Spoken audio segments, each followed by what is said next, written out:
Iron Man.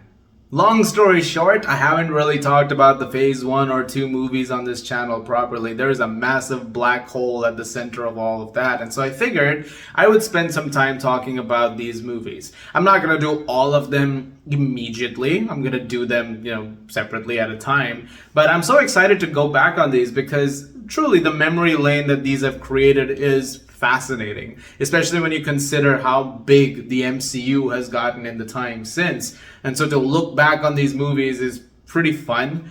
And so I figured I would do that, and I would start with the one that started it all. And that takes us back to 2008, which I recently just did with The Dark Knight as well. Like, going back to this year is so interesting because it was such a huge year, especially for this genre of movies. I mean, The Dark Knight, of course, I talked about how important that was for the comic book genre. But this movie also, look at what it has created in the time since. And it's also a thing where no one would be able to tell you that was going to happen. Like, if you walked into Iron Man in 2008, like we did, and if you asked any of us, like, this was going to set up a massive cinematic universe, we had no idea. In fact, we didn't even know that there was an end credit scene at the first movie. Like, we left the theater. It was only later when we bought the DVD, we were watching it back, and they were like, oh, dude, there's an end credit scene. And then you saw Nick Fury at this mansion going, I'm here to talk to you about the Avengers Initiative.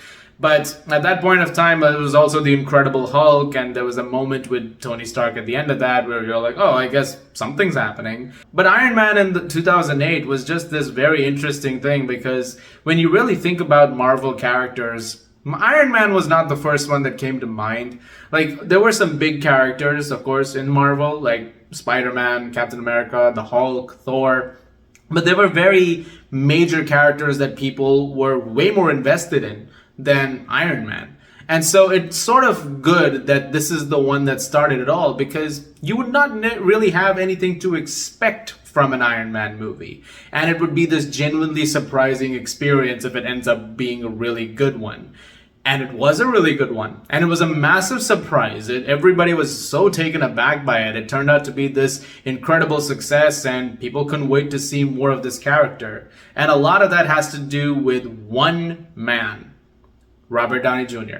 I don't think he's even playing this character. There are people who just become that character, who are just that role. Like, when you see them outside of something, it doesn't feel like it's gone away. And Robert Downey Jr. as Tony Stark, Iron Man, that's one of those things where you couldn't have picked a more perfect person for the job if you tried. They absolutely had lightning in a bottle over here, and they utilized it to the fullest potential.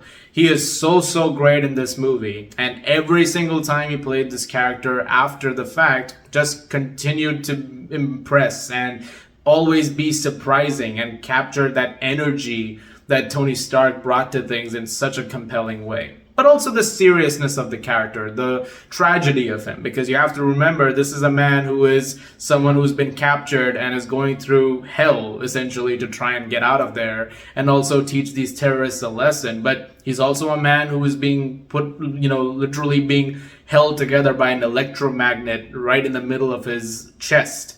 And it's pulling shrapnel away from him, which is going to kill him.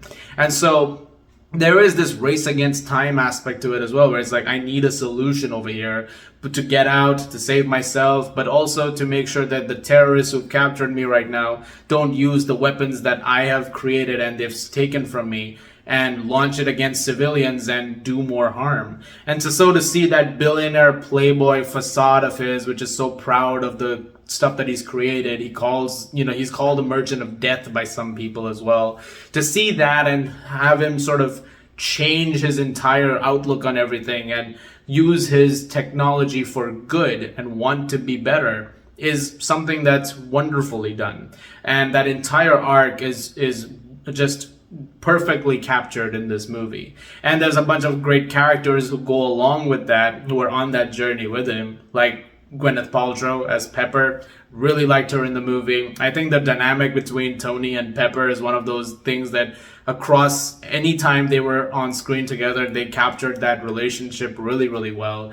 Terrence Howard as Rhodey. He's only Terrence Howard for one movie. That was one movie. That's the only time you get to see Terrence Howard. After that, he was replaced with Don Cheadle. But I liked him in this movie too, and it's the dynamic that he had with Tony, like, you know, this best friends that they are. It was also really nice. Obviously, it's a little funny when you watch one of the final moments with this version of Rhodey now, because you see Terrence Howard being like, next time maybe, and it's like the Mark II armor there, and it is a next time, just not for Terrence Howard as Rhodey, for Don Cheadle. So it's you know, it's that kind of thing. But one of my favorite performances, actually in the entire MCU, is Sean Taub as Yinsen. The dynamic that he has with Tony is my favorite of this entire movie. And it's also very important because it essentially brings it to Tony, like what he needs to do. And the conversations that he's having with Yinsen are the ones that really end up impacting him the most. Especially the very final conversation that they have, where he tells him, "Don't waste your life, Stark."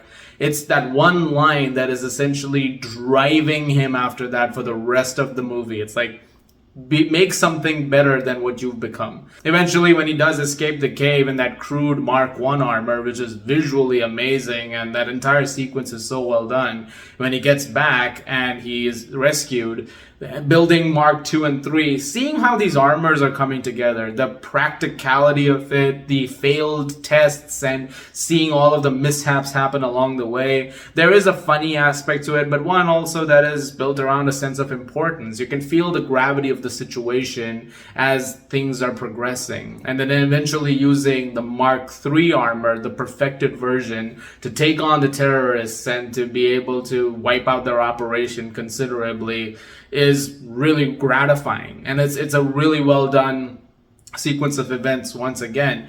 But just seeing him build his way into that, becoming the hero that he is meant to be, is really, really great. Eventually, the big villain that he does take on with Obadiah Stane, Jeff Bridges, a lot of people sometimes say that this is one of the weaker aspects of the movie, and sure, it is, but it's a fair arc for him. Like, you get his motivation. He is someone who has been second fiddle to the Starks this entire time, like Howard Stark before that. Then he died, and then Tony came in, and he was once again back to being the second guy. And obviously that's something that is, ruffling his feathers pretty extensively now. And eventually he becomes the Ironmonger. It's very simple and, silly maybe, but it's also one of those things where you're like, yeah, I kind of get why you have a grudge against this guy, especially when he's not really listening to you and not giving you any agency. Like, that built and built and built and built and built. So I guess there is that aspect to it. Is it the weakest part of the movie? Probably. But it doesn't affect the movie as a whole for me. Like, it's one of those things where I look past it because at the end of the day, the story that it's telling with Tony comes together in the best way that it can. And for me, that is what's more important. The action sequences were so great. I already mentioned the escape from the cave, but also the entire sequence with the terrorists eventually, the F-22 chase, the final fight. They're all very, very entertaining, and they're very well done sequences and visually really good. All of them with a great score over those by Ramin Djawadi, which I really love, actually. For some reason, I keep coming across comments of people who say that the score wasn't great. I'm not one of those people. I always really liked the soundtrack to this movie. I thought they did a really good job with the themes and everything which was going on musically with Tony and Iron Man. So yeah, I liked Ramin's score. What can I say? In fact, of the 3 Iron Man movies, it might be my favorite one. Although I really love Brian Tyler's score in Iron Man 3.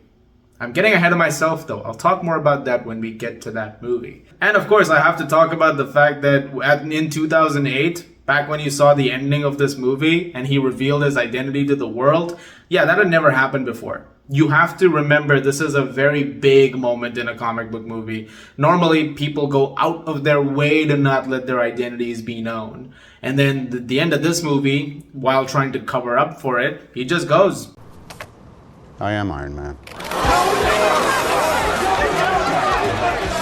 That was a pin drop moment over there. Like, that was kind of an applause worthy moment. Like, oh my god, that just happened. What could this possibly mean for him going forward? And then the other movies happen, of course. But What an ending. And what a movie, too. I just have such a great time revisiting Iron Man. Obviously, these retrospectives are not play for play, like, everything in the movie. It's just these great memories to look back on and just loving the movie. I had action figures of Iron Man. I still do, so many action figures. I love this character. I love that he was given this chance to shine, eventually becoming this massive beacon for people when it came to, the entire Marvel Cinematic Universe.